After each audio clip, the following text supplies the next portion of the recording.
All right, so today we are talking about construction space and how we can use AI to enhance productivity in construction space, right? Okay, so let's do it.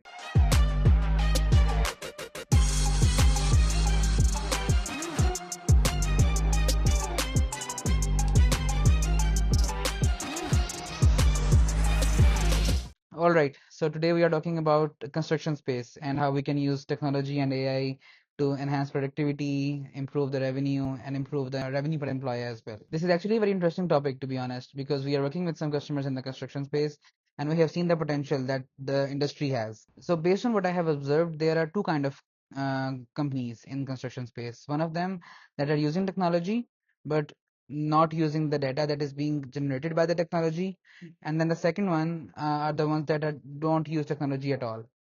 So there is nothing much we can do with the second kind of companies because those companies, there are a bunch of tools available in the market already. Companies have to use those tools properly. If they don't use them, there is nothing much we can do. So, I mean, my advice to those kind of businesses are just use what's already in the market.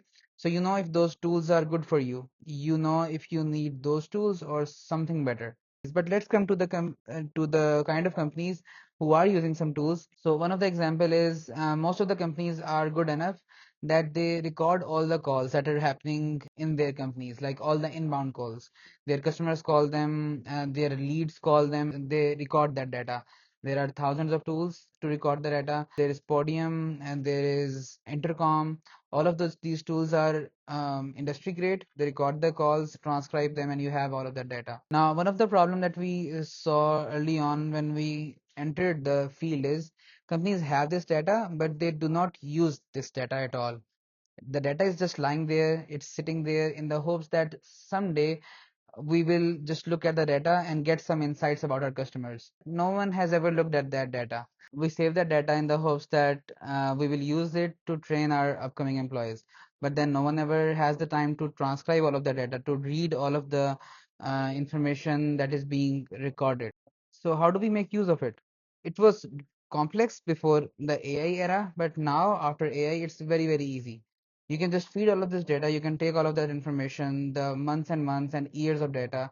You can just take all of that. You can feed that into your first part of the AI system. You can transcribe all of the calls. After that, you can take all of that transcribed data, pass it through some sentiment analysis engines. You can then extract the information of which call went well, which call failed, which call resulted in some lead or in some upsell opportunity. You can extract all of the data, and then all of that data can then be used to make some good decisions. You can also extract the most frequently asked questions being asked by your customers or your leads, and you can give that information to your new employees. So they can learn the behavior of your customers. They can learn the topics that your customers are most passionate about. We actually try to solve it. We actually try to see if we can use this data and build something that can extract all of these valuable insights from the data. And we called it Upsonica. We rebranded it to Upselica. We have the demo available as well on like the product's website. You can pass all the recordings, all the call logs. It can analyze them. It can find the upsell opportunities from the data. It can find the customer frustrations. It can find the churn expectations of a customer. So we actually tried to build that, and it actually generated good enough results. So all of that data, this data is available in the logs of most of the companies. They are recording the call histories, but they are just not making enough good use of it. So I think that is one space where companies can just right away plug their data into the existing AI systems, increase upsell opportunities, and get more business right away from the data that they already have. All right. So the next question we have is about technology adoption when people are not very accustomed to adopting technology. I think my thoughts on that question are there is nothing worse than forced technology adoption, where people don't want to use a tool, they don't know how to use a tool, yet they are forced to use that one particular tool because they are required to do so by their company. Like the tool itself is not going to improve the productivity. The usage of the tool by the right people in the right way is going to result in the boost of productivity. So how do you avoid the forced technology adoption? I think the best way to do that is to integrate technologies slowly into their existing workflows. So what are the existing workflows of most of the people in the construction space? They're either using some CRM, They are either using some communication channel, which can be iMessages, which can be WhatsApp, which can be some other application that they are already using. Do not make them leave their existing ecosystem and switch to a new channel. That will actually result in a reduction of productivity from their side. The best way is to just implement your system, integrate your system into their existing workflows. I think this will result in instant adoption of technology. This will also make that person fall in love with the technology, and then they will be like, okay, how is this now possible through iMessages or through WhatsApp? Previously, it was not possible. So, what have you guys done? And then you can say, okay, if you need more power, just go to this tool and start using it, and your productivity will just skyrocket. And then you can slowly make them fall in love with the technology adoption instead of just forcing them to just use it. So, now what are the best steps that a construction business owner should take if they're serious about using AI into their business? I think the best way is to just get an audit from anyone. First of all, any company like us or some other company who can implement technology can just come in, look at their business, look at their existing workflows, see the gaps of which things they are still doing manually.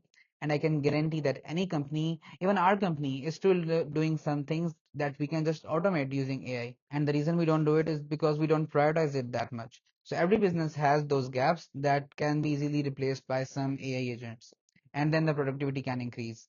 To give you a few examples of how companies are still relying on manual workflows is I can give you a few examples, and if you are a construction company owner, you can just right away have some clicks in your mind that okay, yes, I'm still doing these things manually. I'm still doing these things manually. So right now, how are you doing your quotation process? If your customer comes in and they ask for some quotation about their housing project, about their construction project, so how are you doing it right now?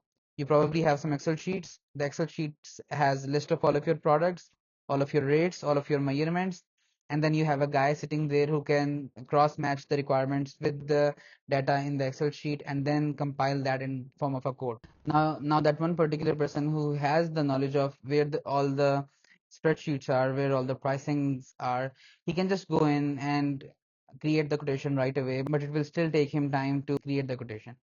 Now imagine someone new comes in. Now that new person has to be trained on all of your products, on all of your existing offerings, and then he can create a better quotation and he will make a bunch of mistakes while creating that quotation. If if this one particular job is transferred over to technology, then this can be easily solved. The AI knows exactly where the documentation lies. The AI knows exactly which product the customer is looking for, which product matches the customer's needs, the customer's financial profile, their business profile, their location, their neighbor's profile. AI can recommend right away that, okay, this product from your catalog can exactly match the customer's need and it can create a quotation for that right away. This is one example. Quotation creation can be automated right away based on what kind of business you have. The quotation creation process can be very, very complex or very, very easy. We are doing it for some customers, and based on our experience, we have achieved some very, very good results, but the complexity really depends on your products and your offerings. So now the question is, if AI is going to do all of it, if technology can start taking over all of these jobs, is it going to take away all of the jobs? I think the answer to this question is AI is not going to do something that was not already possible before in terms of taking away the jobs. Let me explain how. So, if you work in a particular role in a company and you don't upskill yourself, then ultimately your company is going to replace you with someone junior who they can again train for the same amount of work, for the same amount of effort to produce the same amount of results. If you are that kind of person who do not upskill, who want to just keep burning away their time in doing the same work year over year over year, then your job is already at risk. Now, what AI has done is elevated that problem. Now AI is like, okay, now I can do what you were doing consistently, if not better. I can do it. You can just review me. And if you are someone who adopts the AI first, increases their own productivity, then I don't think the job is going anywhere soon. No matter how accurate the AI gets, no one is still going to just trust the AI for hundreds of thousands of dollars of construction projects. You need manual human review over there. So previously, some company was delaying their quotations by multiple days because they have so much inflow of quotation requests. Now they can process 10 times the quotations in the same amount of time with the same amount of people. Why would they reduce their number of people? They would if they have overhired, which companies have always been firing people at the end of the year. The only difference is now they are calling it AI optimization. So I think AI alone is not going to take away the job. AI is going to take away the job of the people who refuse to upskill themselves, refuse to adopt the technology, and want to just keep doing the same work again and again. All right. So I think there is one more interesting discussion here. Like, should you go for AI agents, AI implementation, or technology adoption, or technology transformation, or AI transformation? What are you looking for? I think right now AI transformation or AI agents is what sells. But being a technologist, if you ask me what's happening behind the scenes, I'm not too surprised by it. I mean, the AI part of it helps you comprehend the information, but after that, the agentic part is what people were already doing and calling it automation. That automation part combined with AI is now being called AI agents or autonomous AI agents. And people are calling it AI agents because that's what sells. That's what CEOs, that's what executives want to hear. That's what investors are paying their money for. So we call it AI agents. But behind the scenes, is it such a technological marvel? It is, but the AI itself, the core AI part is very, very revolutionary. The ease of access of the intelligence to a common person is a marvel. The agentic implementation, it's not that rocket science. And the reason I am telling that it's not such a rocket science is that you should adopt it. It's not like this is something so complicated that you have to try, you have to spend some budget on the R&D. It might work, it might not work. It's very much doable. Every business who has the capacity, who has the data to do it, should do it. There are so many things that AI can do way better and way more consistently than humans. One of the example is understanding the knowledge. So your companies have products, your companies have different offerings. All of your people have to understand and learn your offerings, and in your company you give the highest rank to the person who understand your offering the best, when in fact that same person can have better performance or worse performance based on what kind of day he's having. But AI does not have a good or bad day. It has consistent days. So if it gave good results yesterday, it will give good results today. If it gave bad results yesterday, it means you need to work on it so it can give good results and you can do it. So AI can give consistent output again and again. It can have accurate knowledge about your products, about your offerings. So whenever your customers ask for some information, it can give back better results. It's never frustrated, can create accurate estimations, and then so many more use cases. I think these are some of my thoughts on the use of technology in the construction space.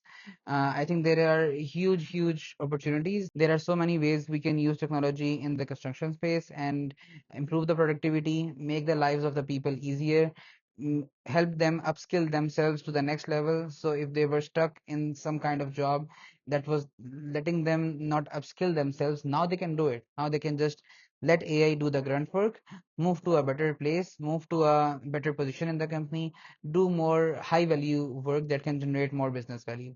So I think these construction companies have huge potential to adopt technology and then implement this into their existing workflows so they can increase their productivity, increase their revenue per employee, and then increase their overall profits. You don't have to worry about learning the technology yourself. There are technology firms who are specialized into building these solutions. Just partner up with them, partner up with us or companies like us, and you can have this problem solved for you. My name is Hashir Baig. I'm the founder and CEO of RipeSeed. We've been working with customers from the US, from Netherlands, from Australia, and we work with enterprises who are looking for technology adoption, who have some existing processes, who are making good enough money, who have profitable businesses, and are looking to increase the productivity of their people.